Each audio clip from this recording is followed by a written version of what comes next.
Hollow Earth is the belief that Earth is not a solid sphere, but rather is entirely hollow with substantial space inside, housing an underground civilization and even its own sun. This theory was defended by American lecturer John Sims Jr.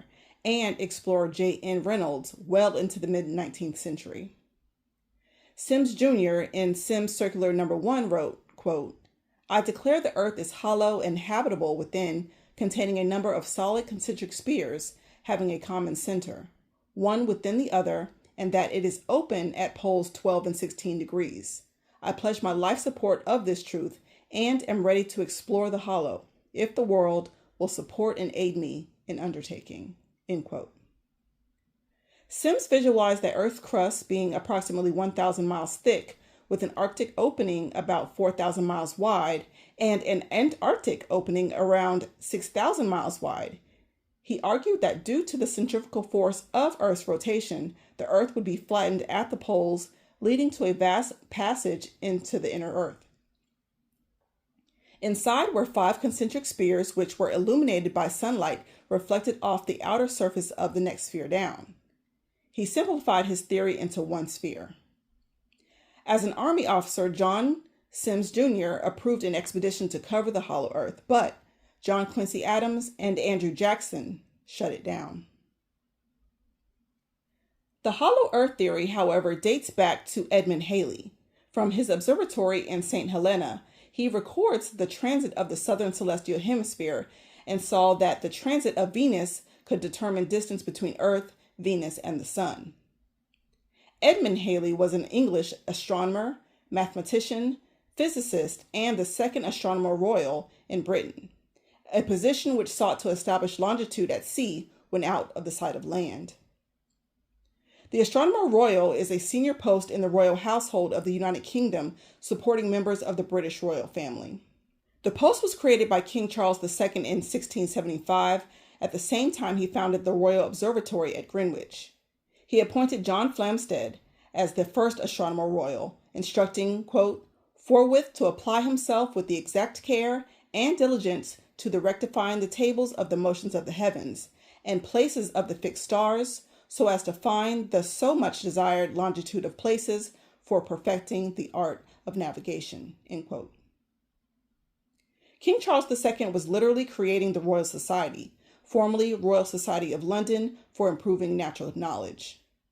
It is a learned society dedicated to professionals and disciplines in arts and sciences, and is the oldest existing scientific academy in the world. He established it by royal charter on November 28, 1660, where they began meeting at Gresham College in London and Wadham College in Oxford University, influenced by the new science promoted by Francis Bacon in his utopian novel, New Atlantis. The first royal charter established the Royal Society of London July 15, 1662, while the second charter, signed April 23, 1663, established Royal Society of London for Improving Natural Knowledge. The precursor group was the Invisible College, consisting of natural philosophers who studied physics of the physical universe while ignoring any supernatural influence. The society's theme was to acquire knowledge through experimental investigation. The term is mentioned in the novel The Lost Symbol by Dan Brown. Robert Boyle, a notable Invisible College member, had a wish list of 24 possible inventions, including prolongation of life beyond generally settled biological limits of 125 years, the art of flying, and perpetual light. All but a few of the 24 inventions have come true. In 1703, Isaac Newton was elected president of the Royal Society. Upset with the lack of publications coming from the Greenwich Observatory, in 1765, the Board of Longitude decided the Astronomer Royal's observations were the property of the Crown. Sir George Airy transformed the position from its original purpose of improving navigation to conducting astronomical and scientific research, eventually creating the Magnetic and Meteorological Department in 1836 and the Solar Photography Department in 1873. The concept of hollow earth, however, is reoccurring.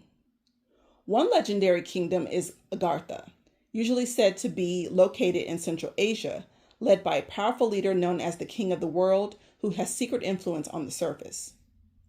The concept was first introduced in the 1870s by French writer Louis Jobellet. He claimed to have been given access to 15,000-year-old Indian manuscripts which told of an ancient city of Agartha. To the Tibetan Buddhist tradition, it was called Shamballa, a spiritual kingdom originating in the prophecy of Vishnu and Prana, said to be the birthplace of Kalki, the 19th and final incarnation of Vishnu.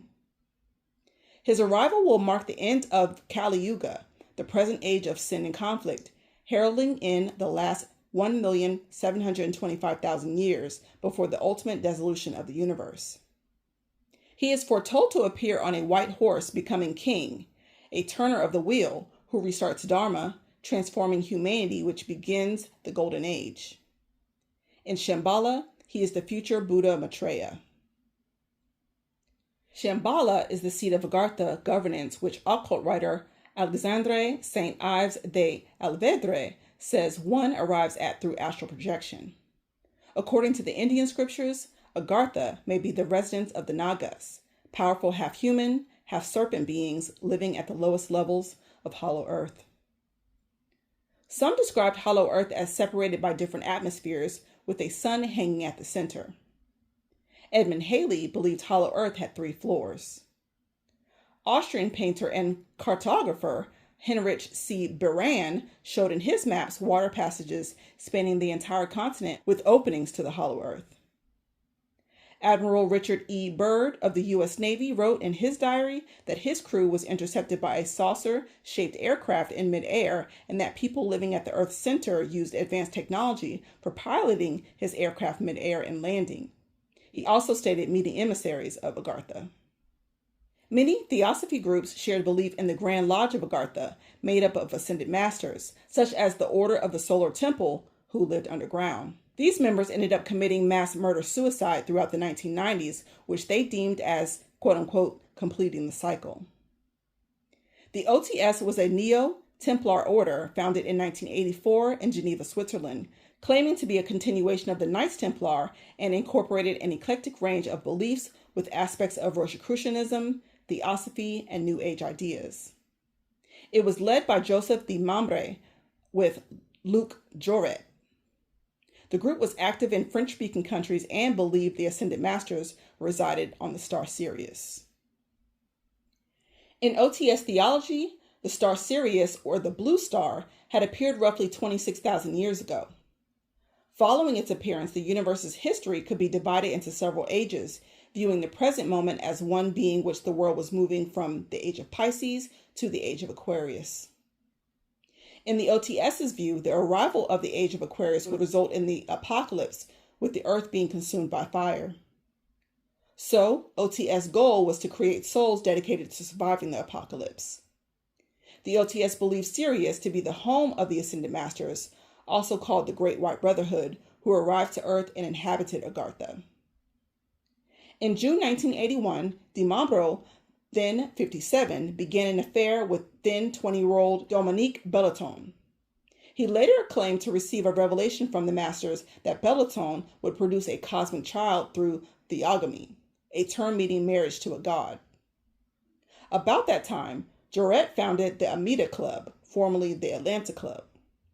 In 1982, he announced that a child king was to be born into the community, claiming that this child's conception was created from the power of his mind and immaculate conception. This was the Marian dogma of the Catholic Church that states Virgin Mary was born without original sin since the moment of conception. The child, born female, was viewed as the Christ of the new generation.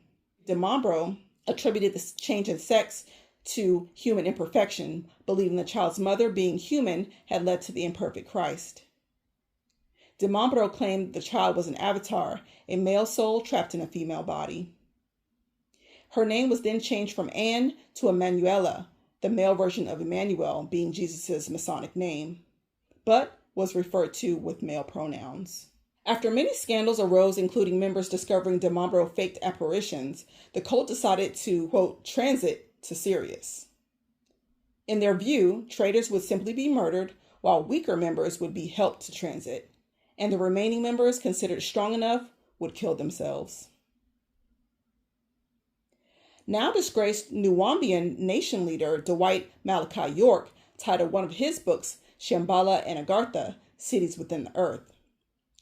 York claimed all the ancients from the Egyptians, the Zhou, Aztecs, Mayans, and Hindus spoke of the inner earth.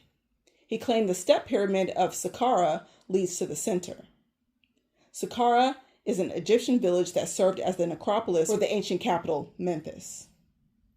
Although many pyramids were built here, the step pyramid served as the funerary complex of King Joshua. The inner city Agartha means through the hole, and the temple within the subterranean world is called the Golden Place. Shamballa is its biggest capital, aka the place of illumination, or with the golden aura, which is Wahala in the Syriac Arabic language. Shamballa means scented by Allah, spoken of the beings who visit and live there who carried a unique sweet scent. It was also known as Ishara. Many crafts seen by people on the surface comes from various caverns beneath the planet Earth. It is a galactic United Nations of sort with the largest library and medical library, and no years, months, or days because of the inner world. He further claims the disagreeable ones built a large computer called HAL, H-A-L, which Earth counterparts called IBM. Over time, the inner sun began affecting and polluting the air with radioactive particles damaging their lungs and shortening their lifespans. To escape, the Shuyuk bored underground tunnels with lasers connecting them 4 to 20 miles beneath the surface. Those left behind began to go insane from the radioactivity. These were called Sonumian, as they are called today, Deros. The name comes from the combination of detrimental and robots. The Deros are said to hatch from eggs 4 to 6 feet in diameter and grow to 7 feet tall. They are also very obese. It is claimed that they have 2 stomachs whereby when they chew their food, it goes through the initial stages of digestion to its true stomach, then vomited up to be chewed again. This is called chewing the cud. People over 300 pounds are claimed to have their trait due to them being descendants from the Deros. They have no fingernails, toenails, nipples, navel, or rectum. Their eyes glow in the dark, and their skin is pink like a pig. The Teros are another group of cave dwellers. These are the agreeable people. Teros came from the planet Jorman in the star Arcturus in the Bootes constellation. Arcturus, the red giant, is the 4th brightest star in the heaven, where much mixing takes place. The Sunanians, as the Teros are also called, have 48 chromosomes instead of 46. Mixing with certain humans causes a defect of 47 chromosomes, which today is called Down syndrome. The Duwanis, however, came from Canis Major. They have hair like porcupines, a disorder called hirutism, and from their lineage comes leprechauns, gnomes, and dwarfs. One of the most popular stories comes from Richard Shaver in UFOs, The Shaver Mystery, and The Hollow Earth. He claims he took a journey to the center of the Earth. Upon hearing voices and seeing visual projections of people under the surface, he was told of a race coming from another solar system called the Elder Gods, who made advances in science and knowledge of DNA and RNA manipulation, were able to live 100 years old, and held the secrets of life and death. The elders were the Shuyuku, or the Rizquians, from the planet Riz, in the 19th galaxy Yuan. These highly intelligent beings built a large computer called Mech, where they get the word Macintosh. Its original name was Al-Hisbat. These machines could scan the surface, pick up scenes, and televise them all over the planet. They could project 3-dimensional images and kill and destroy at the click of a switch. Mech could make clothing and food, cure disease, alter weather, and create natural disaster. Now, the galaxy Yuan has 3 suns, Utu, Shamash, and Apsu, which at certain times of the year all shone at once, damaging the planet Riz. The sun is called Shemesh in the Bible. Shemesh mythology sees the sun as a divine judge who sees everything that happens in the world every day. But this judgment was associated with the underworld as well as divination, whereby people sacrificed to him. In Maurice Doreal's book, Emerald Tablets of Thoth the Atlantean, he claims that during the 1925 visit to the pyramids of Giza, he discovered a set of ancient emerald tablets belonging to Thoth, who he reimagined as the king of Atlantis. He published what he found in the book. In 1930, he formed the Brotherhood of the White Temple and claimed that in the following year, he met two Atlanteans who took him to a cave beneath Mount Shasta. According to the Klamath tribe of Native Americans in the area, there's a city beneath the peaks inhabited by a spirit chief Skell, who descended from heaven to the mountain summit and fights Leal, the spirit of the below world. The inhabitants were from the lost city of Lemuria. Doreal, a theosophist and occultist, began developing theories about an underground serpent race who would ally with the Antichrist. He believed in three types of serpent people. One, piloted by the serpent people, were once bound in ice in Serbia and now defrosted, placing the communist regime in Russia. Of the inner earth, he described channels that completely encircle the earth inside and returns back to its starting point. Deeper in the earth were huge caverns, and at its deepest was a hollow space with a small black sun, which energizes the entire earth. He claimed movies such as Voyage to the Center of the Earth was an example. Another city said to be located in hollow earth is Rainbow City, first discovered in 1942 by musician Emery, who was assigned to search for the Ancient Three. After spending months flying over Antarctica, he found Rainbow City. The ancients, after millions of years ruling an empire of planets spanning hundreds of galaxies, were defeated by the serpent people. Lemieux at one time served as a hospitable place for the ancients until Lemieux, or Mars, lost oxygen and water. The great ruler of Mars sent a fleet of spaceships to scout out planet Earth, eventually settling in Antarctica, building 7 cities there: green, blue, red, but the greatest of all, Rainbow City, constructed entirely of plastic made of all the colors of the rainbow. The city consisted of 6 levels, 1 on the surface and 5 beneath it. All cities were encased in miles of ice except Rainbow City. No one can buy his way into Rainbow City. We ourselves, who are the North American spokesmen, cannot enter Rainbow City at this time, and therefore we cannot promise entry to anyone else. We are not the ones who decide who shall enter Rainbow City and who shall not. The leaders, the Ancient Three, who were, who are, who will be, decide all those matters. The 2,000 people who are down there now were picked by the leaders because of their peculiar abilities and the fact that they were reincarnations of ancient ones who lived and worked there when Rainbow City was founded. When mankind reaches a very critical period in its history, these 3 are born again to lead mankind in a proper path and give them another chance. These leaders are right now guiding the destinies of 3/4 of the population of the world and 3/4 of the landmass. All of Asia, the islands of the seas, all the natives of Africa, all of Latin America, and the Negroes, Red Indians, and Eskimos of North America accept their leadership and guidance. In 1940, we gave to our friend Emery the designs and information of Guide Motor Number 1, Burn Water for Fuel, Circle-Winged Plane, and the instrument sketched in the article Power. All the articles were printed in the Amazing Stories magazine for September 1946. Emery turned them over to the Ancient Three eventually. We ourselves could not do it, for we had no more money to develop them. But Emery ran out of money in caring for the first circle-winged plane, which was built, and the space planes.